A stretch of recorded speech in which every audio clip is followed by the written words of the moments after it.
Because we're broadcasting and live, we want to get back on schedule. So just take a couple of minutes to get settled. For those who I didn't meet earlier and who weren't here at the crack of dawn, as Ben Slomoff was, Ira Jackson is my name. I'm Dean of the John W. McCormick Graduate School of Policy and Global Studies here at the University of Massachusetts, Boston. And again, a hearty welcome to those of you who are joining us today and who brought good weather from places like London and San Francisco. It's been a rough winter, but this is a sign that spring is in the air. A terrific conference on a meaty topic with terrific speakers. I also wanted to mention that here in this capital of, arguably the capital of higher education in the world, here in Boston, the University of Massachusetts Boston is the only public research university, and we take seriously our obligations to not only fulfill the traditional functions of a university, teaching, research, and service, but also to pursue the public interest. And I can't imagine a greater public interest than promoting peace and reconciliation, both locally and globally. Again, as folks settle in, I'll just filibuster here for a little bit. I was kidding with my former colleague, Graham Allison, who's the former dean of the Harvard's Kennedy School the other day, and he wanted to know, what do you do over there at the University of Massachusetts Boston that's different than what we do? And I said, well, let me tell you about a couple of things that my conflict resolution department does.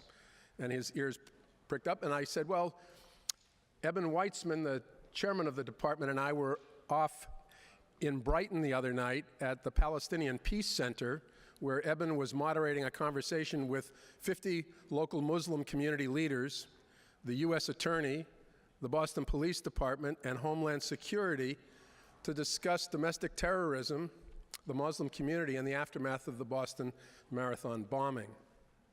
And then the next month, I accompanied Darren Q and Charlie Sinnott from Global Post to meet the pastor and the imam in Kaduna, Nigeria, where they're doing heroic work promoting peace and reconciliation in a region of the world that, God forbid, could be on the verge of a civil war. And in that location in Kaduna, Nigeria, yet another colleague, Porag O'Malley, was bringing together warring parties from conflict cities from Srebrenica, Sarajevo, Kirkuk, Baghdad, Ramallah, Belfast, and 5 other communities. So I'm very proud of what the faculty and graduate students do here at the McCormick School at UMass Boston, and we're delighted to have you in our midst. Our keynote speaker this afternoon is an old friend and just a fantastic public servant. Well, now she's no longer a public servant, but it won't be the last we hear from Farah Pandith in public life. Of that, I'm confident. She was born in Kashmir, raised here in Massachusetts, graduated from Smith and Fletcher. She's now a fellow at the Institute of Politics at the Harvard Kennedy School. If you haven't heard her TED Talk, I know there are tens of thousands of TED Talks, but set aside 12 or 15 minutes. It's one of the most powerful TED Talks I've ever heard, and she introduces into the vocabulary of current discourse the notion of a youthquake that is shaping the world, and especially the Muslim world. And I was thinking about that this morning, Farah, listening to NPR. There was a discussion about Kagame in Rwanda, and the mean age in Rwanda is 18.8 years. Just a sort of graphic insight into how the demographics of the world are changing and how importantly they're changing, especially in the Muslim community. Rather than going on and on about Farah, I thought I would quote from another friend who 2 months ago invited a bunch of us down to his office in Washington. He was preoccupied at the time. He had a group of Palestinians in one room, a group of Israelis in another, but he took an hour out of his life to say goodbye to Farah Pandith. And these are among the words that Secretary of State John Kerry had to say about my good friend Farah Pandith. Farah always places people above politics. She's performed groundbreaking work since her appointment in June 2009 as the first ever special representative to Muslim communities by my predecessor, former Secretary of State Hillary Clinton. Farah's career in public service has taken her from Chief of Staff of the Bureau of Asia and the Near East at USAID to Director for Middle East Regional Initiatives at the National Security Council to Senior Advisor to the Assistant Secretary of State for European and Eurasian Affairs. Farah's legacy is an extraordinary record of thoughtfulness, balance, and sheer guts and determination. For Farah, this isn't just a career, it's her life's passion. It's in her DNA as a first-generation immigrant who achieved historic firsts for America, from changing the way our embassies engage with Muslim communities in Europe to getting a Quran placed in the White House library. On so many issues, Farah Pandith has been a trailblazer and a visionary. She traveled to more than 80 countries and launched critically important youth programs, including Generation Change, Viral Peace, and the Hours Against Hate campaign. Please join me in welcoming Farah Pandith as our keynote speaker.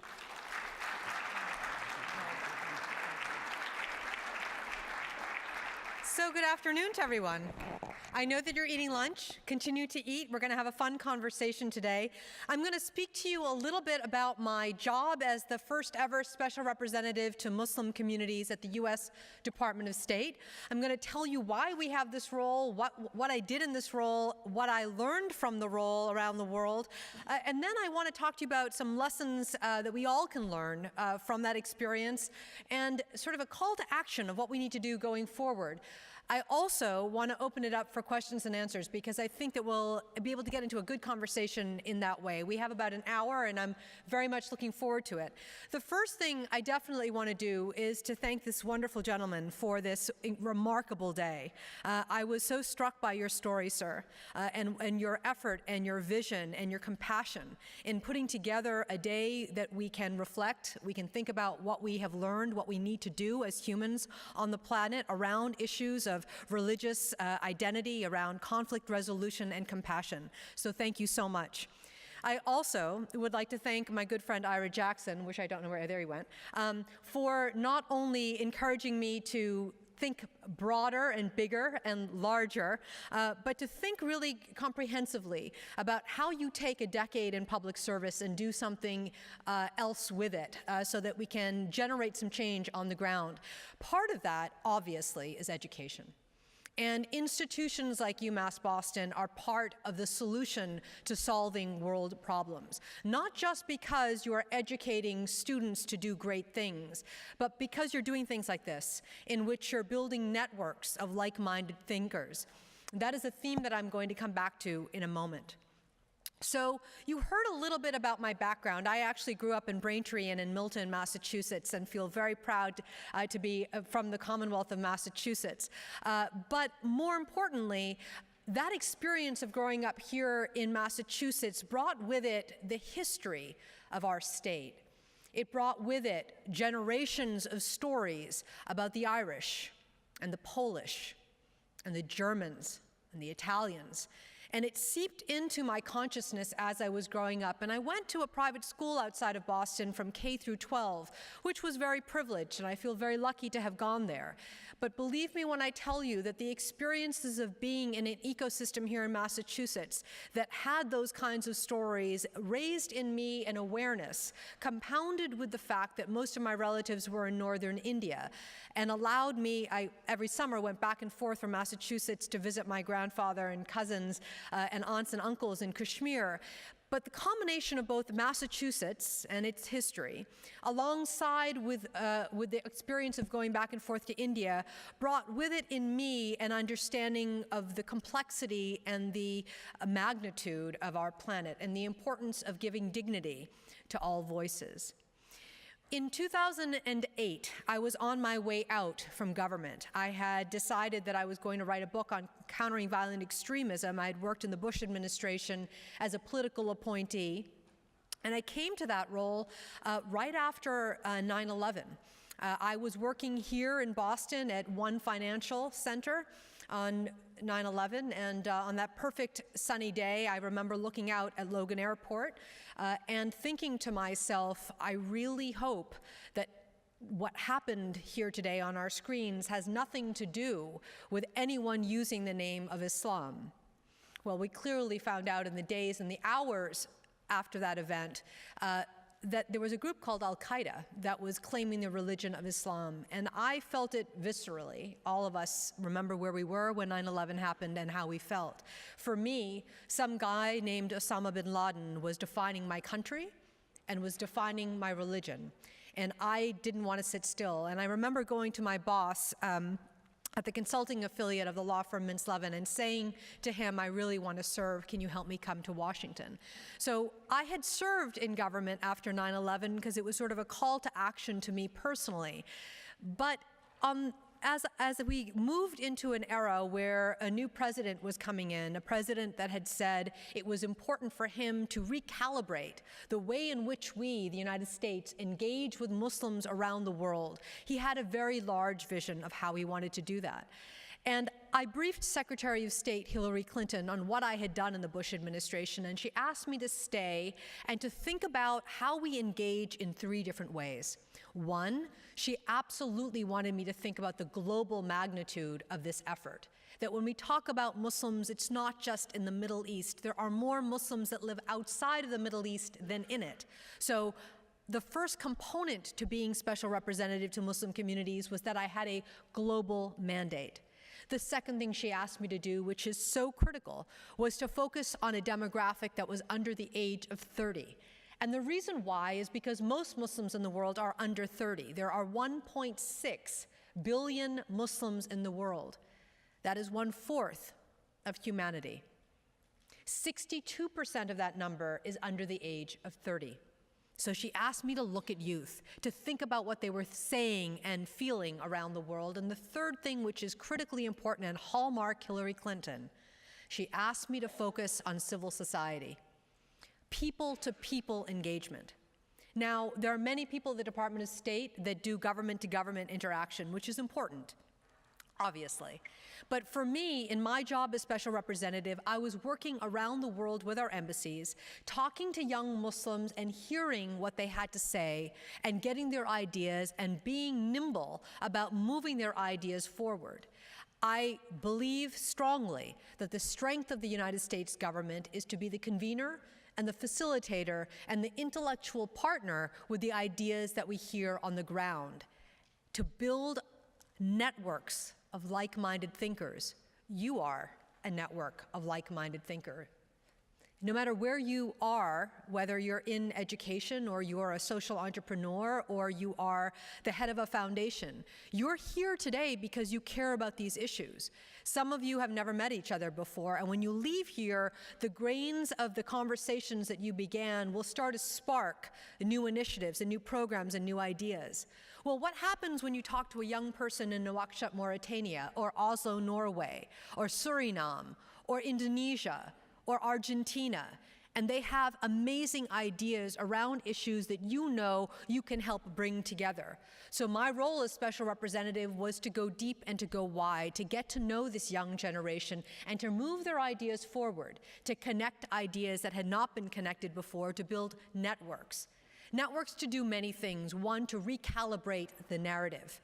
The narrative that exists in a post-9/11 world is a narrative for many Muslims that is confined to an us and a them. It's what Al-Qaeda pushes out. It's what you see in so many ways. President Obama has said there is no us and them, there's just an us. So how do you push back against that frame? How many people in this room read the Sam Huntington article in 1993, Clash of Civilizations? Okay, that's about half the room. Again, you have a framework of an us and a them. So what President Obama did when he stood on the steps of the Capitol in 2009 in his inauguration speech and said to the world, for the first time an American president has ever done this in an inaugural, by the way, to say to Muslims around the world, I'm going to start again, I'm going to build a new beginning. He went to Ankara a couple of months after that and said again to the Turkish parliament, I want to recalibrate our relationship with you. But he, in Cairo in June of '09, gave his famous speech in Cairo talking about building a new way of engaging with Muslims around the world based on areas of mutual interest, whether it's health or education or entrepreneurship. He wanted to find places that we could work together. So how do you work together? That's what you're talking about today and tomorrow. How do you work together? For me, finding ways to work together meant that I had to listen to what young people were thinking about. Now, understand the context. I'm a US government official going into communities that didn't necessarily like US policies. My job was not to, quote, win hearts and minds, a phrase that I absolutely cannot stand. I think it is unbelievably offensive. My job was to get to know what communities were thinking and feeling and energized by, to find ways to build coalitions, not just with young Muslims, but for young people around the world, to connect ideas across the planet around different things. So you want to work on social entrepreneurship, you want to work on education, you want to work on pushing back against hate speech. Well, let's come together and figure out how to do that in a responsible way.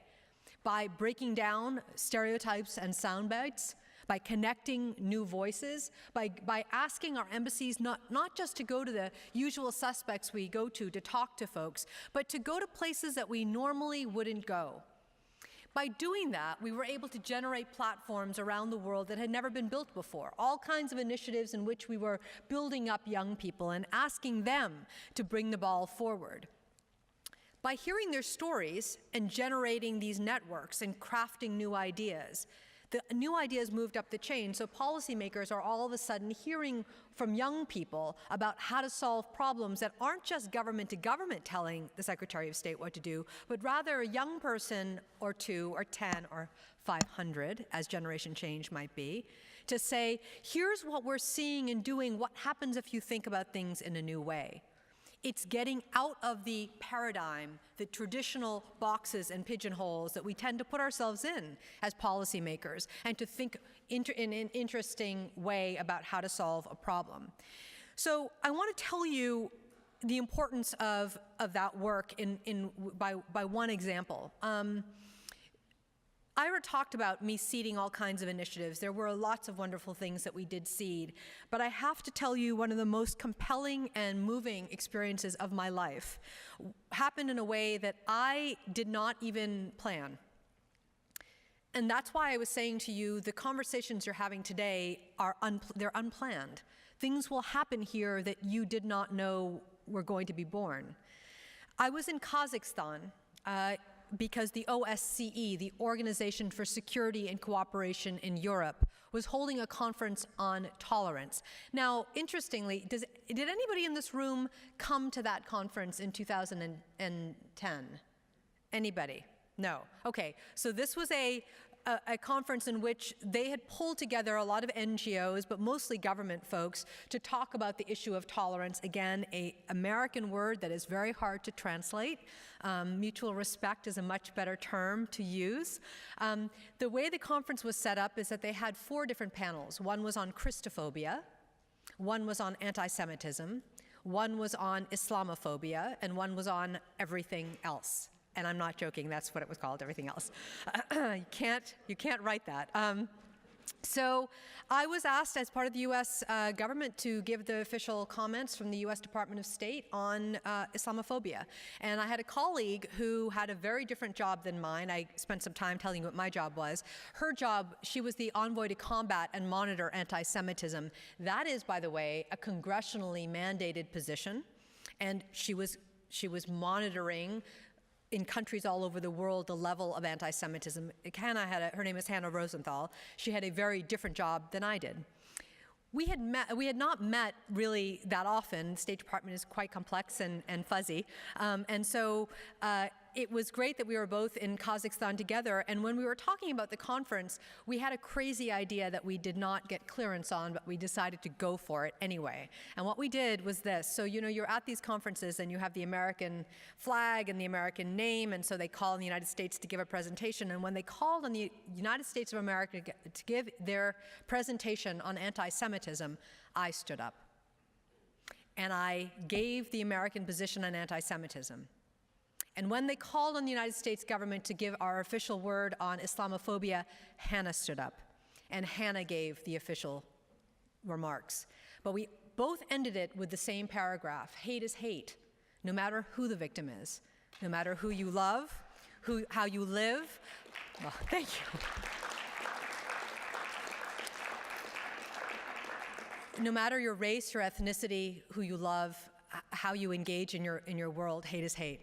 And we found, after we gave these speeches, obviously the messenger matters. They were not surprised. They were very surprised to see this. The American government was very surprised we did it too, by the way. But we got a lot of really great response from everybody who was at the conference going, the American government has never done anything like that. That is amazing. How great that you went out there and used a different messenger. But the civil society that was there, the NGOs that were there, came to us and said, that was amazing. We've never seen the US government use their podium in this way, but you guys got to do more. You can't just do this and this is enough. You've got to give us, the NGOs, civil society, something to do. And Hannah and I thought a lot about that. I mean, that's not my job, it's not her job, it's not in our job descriptions. We weren't supposed to fight hate, that's not what our thing was, but we decided they're right. The NGOs are right. There is something that we need to do. We had both seen an increase of hate speech around the world in our various jobs. I would go into communities all over the world in which people were talking about the other. And the other had many different categories of what that might be. Somebody whose sexuality they didn't agree with, or their race, or their religion, or their skin color, or their gender. And we decided that we needed to follow up on what the NGOs said and to do something. We went back to DC and we began to think about how to do something. And we decided to launch a campaign called Hours Against Hate. And we were focused on youth because we knew that youth mobilize. As Ira said, I like to talk about a youthquake happening around the world. The ideas of youth matter. And we said to young people, donate 1 hour or more of your time for someone who doesn't look like you, live like you, love like you, or pray like you. Because young people don't necessarily have money, but they have time, and they have innovation, and they have creativity. And we did this all via Facebook, so it was easy for them to connect and to see what people were doing. So we had groups around the world. This began to build. We had a few nascent things that were happening from the NGOs that were there in Kazakhstan, but pretty soon it was like a snowball that was tumbling forward. And we got countries and young people from all over the planet who were doing things in the honor of Hours Against Hate. We got the Brazilian artist Romero Brito to build a logo around the campaign. We got groups like Lincoln Park to do video messages. We began to see a collaboration of efforts with NGOs and civil society around the world saying this is something we believed in. It moved so fast by 2011, by the end of 2011, we had 7 NGOs from London who came to us and said, listen, this is amazing. We want to do more. Do you think we can pitch the London Olympics to have this be a partner in 2012? And we said, good luck to you. The London Olympics is never going to take this on. Guess what? They pitched it to the London Olympics and Paralympics, and the campaign became part of the official efforts of the Olympics in London. Now, I tell you this story, it's a great story to tell, but I tell you it not because Hannah and I did anything but sort of say what we all feel, which is we've got to push back against hate speech. We've got to do more out there to build cohesive communities.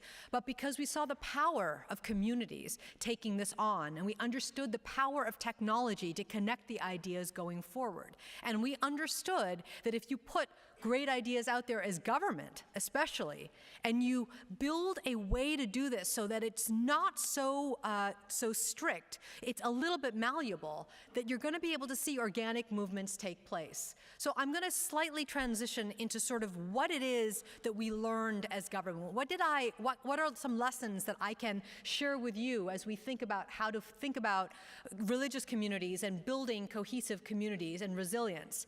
One is, I've talked a lot about lexicon. Lexicon matters. How you talk about things matter. I very rarely, ever, hear a perfect translation of anything. And Americans are so cute in the way in which we try to be very PC about how we say things. What I've learned in traveling to more than 80 countries around the world is that when we're speaking in American English, speak in American English and let the translators translate for you. So don't use cute little expressions. This is going to go against everybody that says be cultural sensitive. But in the field that I've been in, when people start using Arabic words, what they don't understand, it does not translate so well. When they start using quotes from the Torah and the Bible and the Quran and others, and they think that they understand everything, it doesn't always translate so well. So say what you mean. And for goodness sake, when you're talking about people, talk about people. Don't say things like a Muslim country. There is no such thing as a Muslim country. There is a Muslim majority country because the minorities in those countries count. Let us give dignity to all of the people within the communities that we're talking about. So as educators, as civil society, as people who are engaged in this field, think about lexicon. Sometimes it takes more words to say something, but you're saying it in a way that gives dignity and is correct. My title was Special Representative to Muslim Communities for a reason. Everybody wanted to say Muslim world, Muslim world, Muslim world, and I said, do you think Muslims live in a special world? They don't. I refused, and you know what? Interestingly, when I was at Fletcher School, when I was getting my graduate degrees, we always used the terminology Muslim world because we didn't understand that it was hijacked. It wasn't hijacked at by that time, by the way, by Al-Qaeda and others. So we have to recalibrate and be conscious of what it is we're saying. So first, lexicon matters. The second is that demographics matter. As you pull groups together as government, what we learned is we had to be very conscious about what it is that we're trying to do. I got a lot of pushback when I said, look, I'm only focusing on young people under the age of 30, and I got all these nasty, expressions from people who said, don't you think that elders count? What are you saying? That's not what I meant. I meant I wanted to give the platforms to young people to percolate new ideas in a way that government could hear them. Because oftentimes the hierarchy in government is that the oldest folks, the biggest titles, are the ones that are able to interface with government. And we have to turn that on its head. How can you ever hear about the new ideas if you're only meeting with the person that has the largest title? Do that, but also find ways in which youth can be thought about. And I want to say something about millennials. These are digital natives. These are people for whom a swish on their phone can connect ideas around the world. They're connected. So when you as a US government official are connecting with millennials and you're hearing what they have to say, you can do that either in person or by using social media so that they can connect with you. It was very hard for me because I didn't quite understand it at the time, but I had a very active Twitter account because I wanted anyone in the world to be able to send me a direct message about the things that I was doing and to expose these young kids to things that they're not seeing around the world. So I would often get direct tweets from people who said, Farah, I saw you were in Sao Paulo, you should have met with this group. Or I see you're going to Jakarta, you should meet with that group. Or I heard what you said in such and such lecture, I don't agree with you, you should think about this. Now all of a sudden, the young people are conversing with me in a way they never did. And that is something, sort of the youth piece is extremely important to the way in which we think about things. Again, I'm not dismissing those who are older and have a lot of wisdom, but I think it is very important if we look at the demographics globally that we think about the power of this generation. I also wanted to talk about the fact that in the work that I did, it wasn't going to the usual suspects. I sort of said that to you before, but what does that actually mean? So for a lot of us, we think about sort of the top 10 organizations that are known and branded and they have a legacy. Yeah, that's great. But sometimes it's the young entrepreneur that doesn't have a huge following yet, or the graffiti artist, or the hip-hop artist, or the person that has just begun to start an idea that you have to be able to engage with. And that is actually against a lot of the way in which we think about things, because we like to know, boy, they've been around for 10 years and look at the legacy of what they've done. But I urge us, as we think about who to engage with, in terms of a lesson that I have learned firsthand, take the time to get to know the nascent groups, the nascent voices, those people that you normally wouldn't go to hear what it is they have to say. In many, many ways, those are the voices that have offered me a perspective that I hadn't seen before. I also wanted to talk a little bit about a lesson that is hard for us in many forms.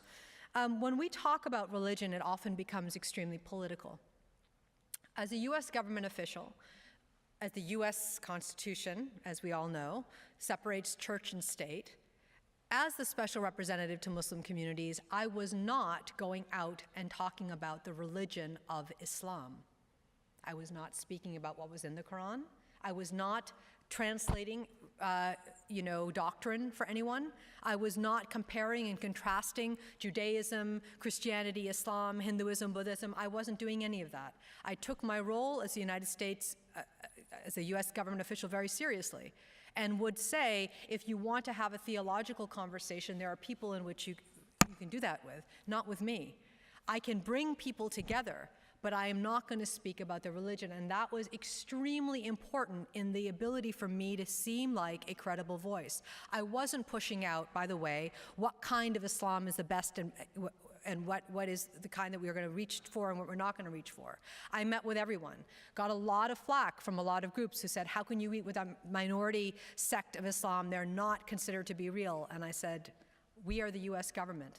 We are going across, absolutely across, and those people who are coming to us to meet. So I met with minorities and majorities within the religion. I also, as special representative to Muslim communities, by the way, met with any people that wanted to come forward and talk about these issues. So obviously, I wasn't sitting there going, if you're not Muslim, I can't talk to you. I talked to many people who were interested in the field of engagement and how we could do more as US government to do that. So as you think about who you're engaging with, I really would say go deep and go wide and really think about the issue of politics so that you're not giving a political message, you're giving the message that I hope we're trying to put forward.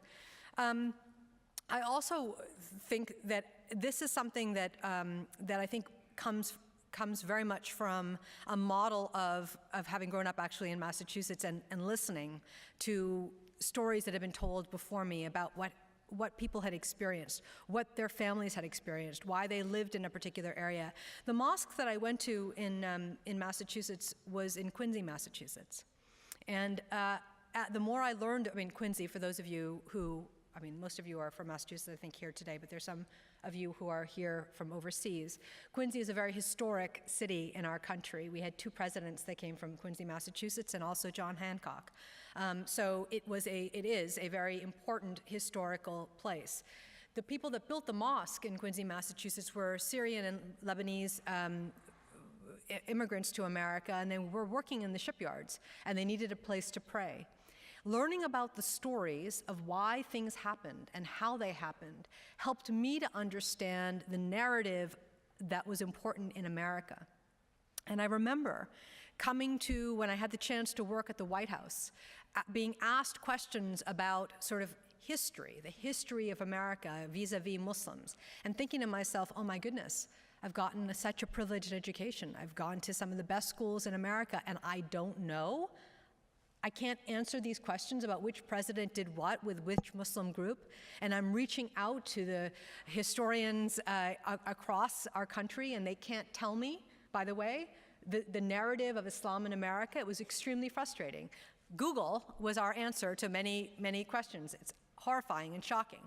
When I became special representative to Muslim communities, one of the first things that I did was to say, enough already. I need to be able to go overseas and tell people how and what our country is vis-a-vis America. And so I worked with a woman named Precious Muhammad, who went to Harvard and is a historian, and said, Precious, you need to create a timeline for me about presidents, diplomacy, and Islam, so that I know who we are as a country and what presidents did what, because there are no books out there and we need to know more. I can't refute the shrill voices that say that Muslims don't belong if I don't know the narrative in our country.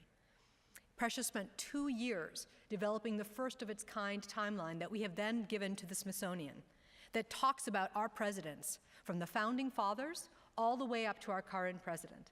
From Carter to Ford to Nixon to Eisenhower to Bush to Clinton. And guess what?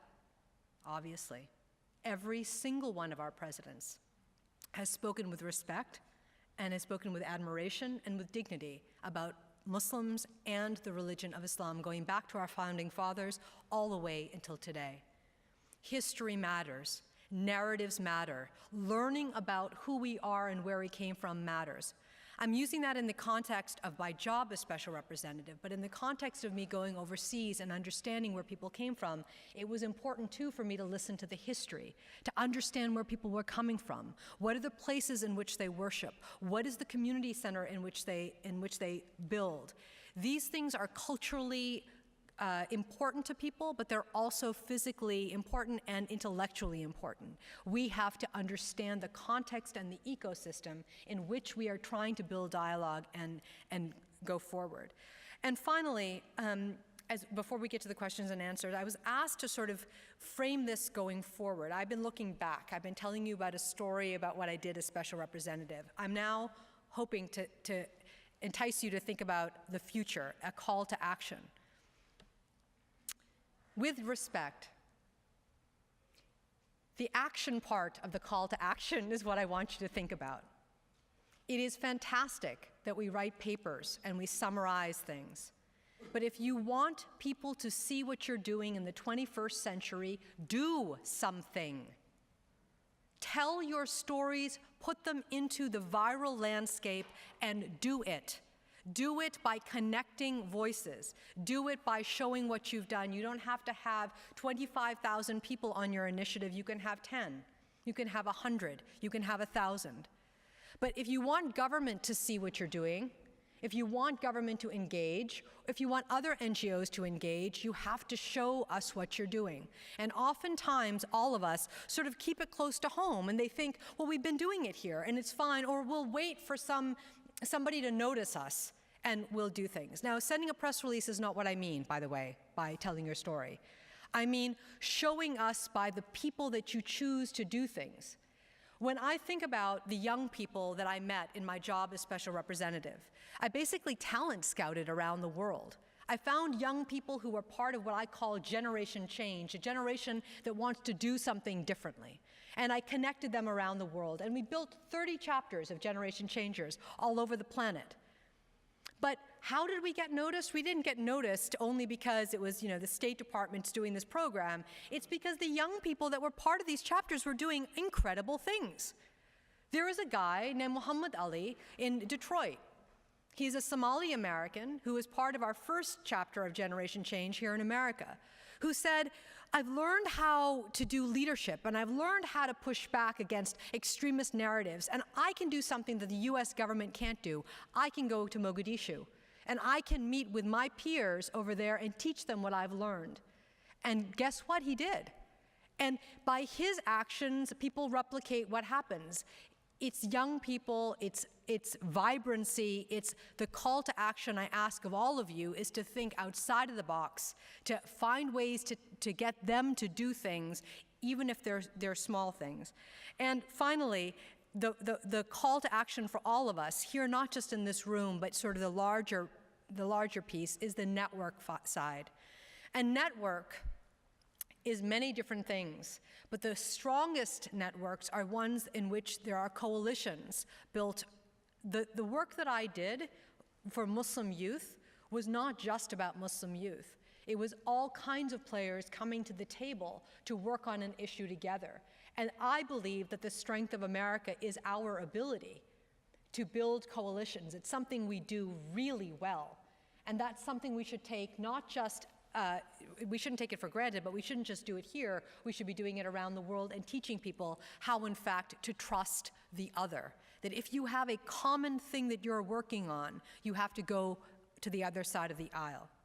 So with that, I will pause and let's have a conversation in the time remaining. And I'm told that when you ask your question, please identify yourself. Thank you very much.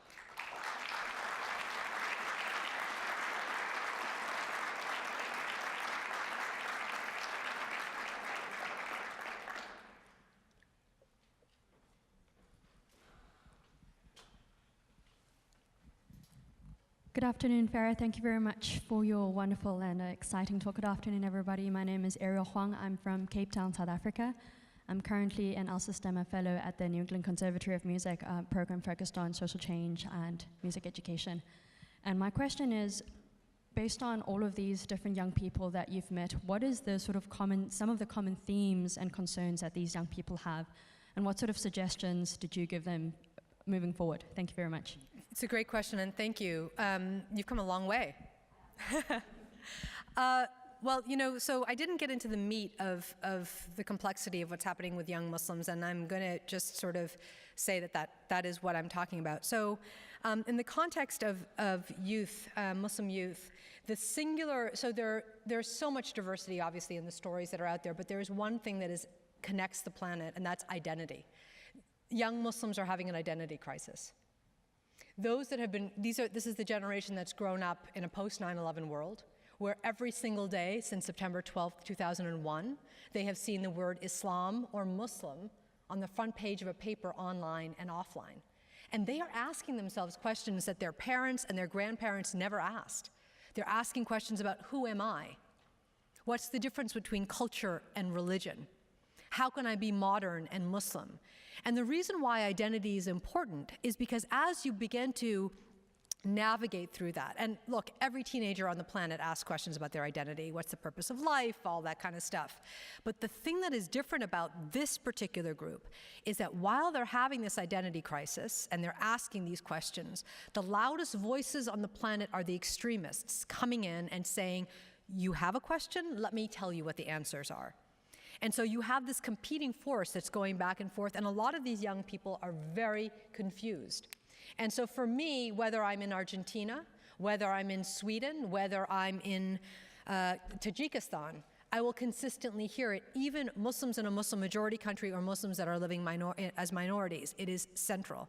I didn't have the privilege of going to South Africa in my job as special representative, but I know from my colleagues that have talked about this, you're nodding because you know, this is very, very central, and it manifests, this sort of identity crisis manifests in very odd ways, and I think both government and civil society don't really know how to handle it because it's so profound.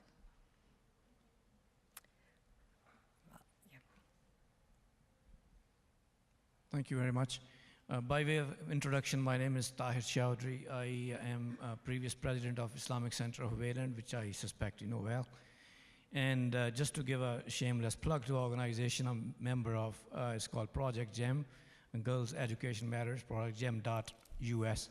My question to you is, you have traveled the world, met a lot of people, and I'm curious as to what do young people around the world think about people who live in the US in general and Muslims in I'm sorry, USA. what do they think about? The people who live in the USA, in this country, what do they think about us as Muslims who are living here and non-Muslims?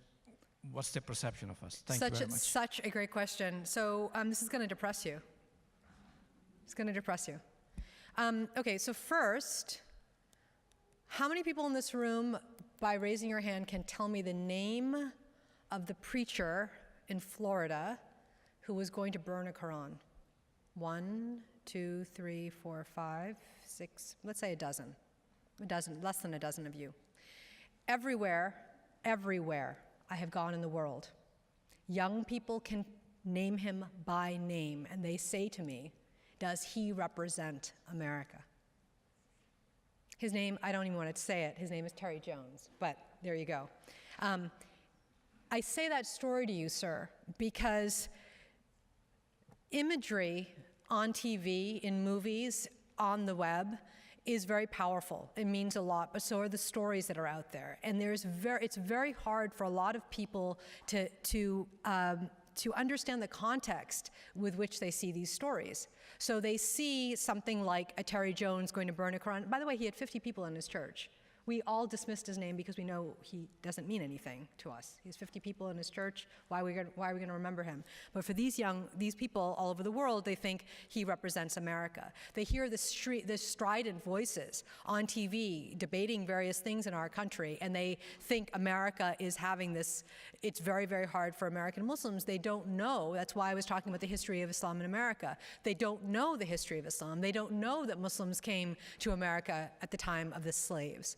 They don't know Islam has been part of America for our entire history. They don't know that there are mosques in every single state in America. They don't understand. They see the West, quote unquote the West, and they see the various complex conversations happening in Europe about freedom of expression, and they think America's having the same conversation. So I get asked all the time, can American Muslims pray freely?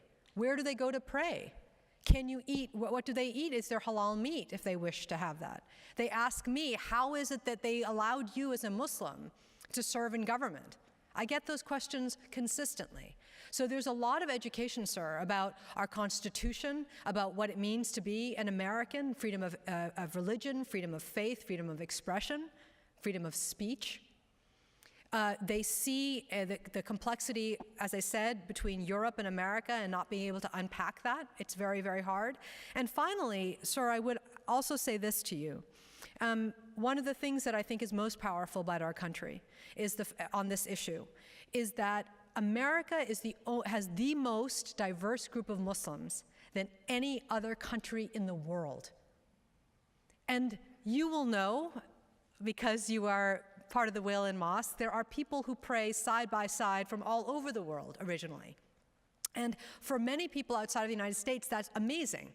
So I mean, I talk about the stories of me growing up as a young girl praying side by side with a Turk or a Pakistani or a Somali or this is who we are as Americans. We're in a diverse country. But they don't know that story. They don't hear that part of America. There's a lot of education to be done, not just, by the way, sir, outside of our country, but in it too. Oh. Hello, my name is Ashar Azni. I am an undergrad student here at UMass Boston. I want to say the things you said today are really inspiring, and it really makes me want to make this change that you're talking about. So I met with this man who had previously been a diplomat, and I very much wanted to be a diplomat. And then when I met him and I talked with him, I expressed my interest and explained why. I wanted to be a diplomat because I'm very interested in traveling the world, in meeting new peoples, and interacting in some really great dialogue. But the second portion is I really want to facilitate change, positive change among these peoples, and do what some of the people here really are doing. And when I said this to him, his response to me was, you should not be a diplomat, because in diplomacy, it is difficult to go against what Washington says. And Washington isn't always in the interests of the local communities that, as people we try to serve in the name of peace.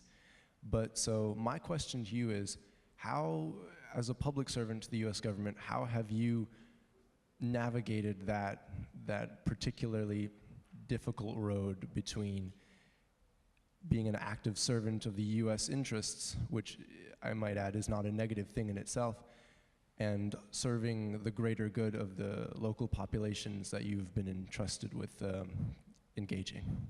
What a very kind thing to say, first of all, and thank you for that really great question. So I don't think it was spelled out in my bio, but I want to say this to you because it's going to make a difference in terms of how you interpret my answer, okay? I was a political appointee in the George W. Bush administration.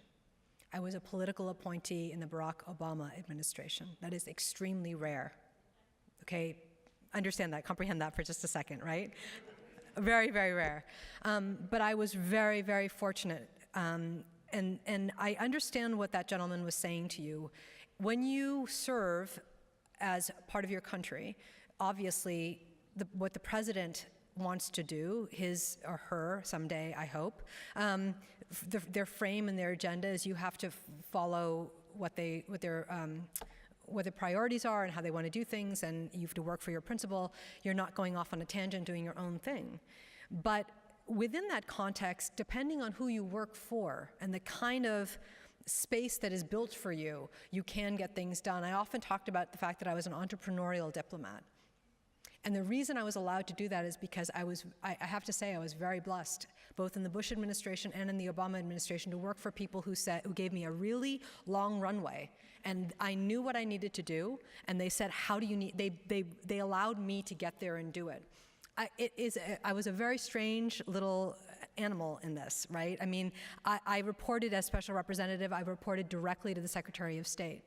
So in this past role, the ideas that I had, the things that I wanted to do, I went directly to Hillary Clinton with that, okay? Which allowed me a lot of flexibility. In the Bush administration, there were things that I was doing in Europe, developing networks of Muslims in Europe that didn't exist. I did the job in Europe right after the Danish cartoon crisis. When Europe wasn't ready for what was coming afterwards, we certainly weren't prepared for something that happened in Copenhagen to have an effect on a life in Kabul. But they trusted me. I was able to work within the system. It doesn't always, he was right, it doesn't always work that way. But for me, it was, they listened to what I had to say. They trusted my ideas. I had an incredible team of people that I was working with who, look, our country has never been, the aftermath of 9/11 has so rocked every element of what we thought before, that we are looking for ways to build bridges, to find a new normalcy. And these kinds of initiatives made a difference in that way. It's a great question, and I really have to tell you, I very much urge you, if you want to be a diplomat, there is no greater honor on this planet than to serve a nation like America, really. Thank you all very, very much. One more question. I was told no. Of course, I'm teasing you. I'm sorry, the last question. And you ended so wonderfully there. I just want to say thanks for your service. I mean, really, truly an amazing contribution you've made to the country. My name is Charles Sennett. I'm the co-founder of Global Post and editor of Global Post. And I have had the great good fortune to have heard this speech by President Obama in Cairo in June in 2009. And I also was there when he very famously said, democracy is a universal right. And we reach out to the Muslim world with open hands. Beautiful speech, inspiring. And I was there in Tahrir Square when I think many young people in Tahrir Square answered the call and said, we want democracy. And Tahrir was an amazing moment of seeing Muslims and Christians and secular and religious and whatever you would call the political left and right in Egypt coming together to bring down Hosni Mubarak, but also to shout for democracy. And I was really sad this summer to be in Cairo again and to think that our foreign policy is so on the line now. What are we for? Are we for stability? Or are we for democracy? And so many young people who I met in Tahrir are divided on where Egypt should go right now. There's no question. But particularly the young Muslim Brotherhood people who have embraced democracy, who have worked so hard underground for democracy, they are beyond despair and they're into anger at the United States, whereas they were feeling completely supported when a Muslim Brotherhood candidate was elected. So a very long question, a long wind up to a short question is, what would you say to those young people in Tahrir Square? What are we for in our foreign policy, stability or democracy? So I knew that all these softball questions were not gonna, I just knew it. I was like, it's impossible that I look to the journalist for this. So why does it have to be, wait, first of all, I reject your framework. It has to be stability or democracy. Those are our choices in this world. No, I don't like the way that sounded, so I'm gonna poke at you. Look, you know what our country stands for, okay? Of course we believe in democracy, free expression.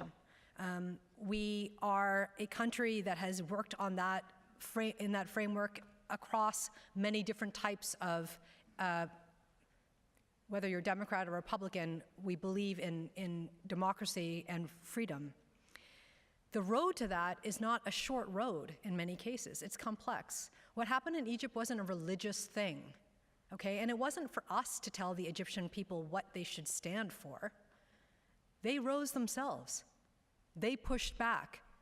The entire domino effect of action that happened from Tunisia all the way to today, by the way, is about people in that part of the world expressing themselves and building a future for what they want.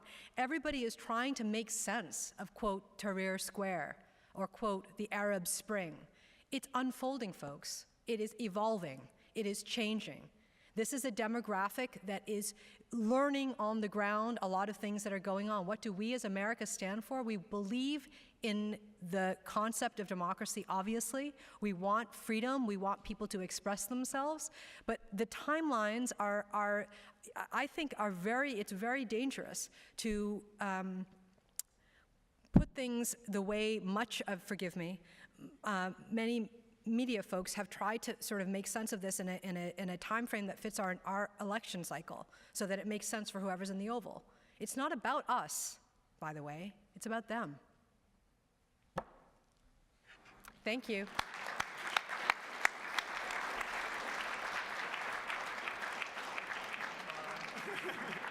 Thank you for a fabulous, fabulous talk. Well, of course. Thank you so much. That was the easiest facilitation job I ever had. Farah, thank you for an absolutely wonderful talk. You've given us a tremendous amount to think about.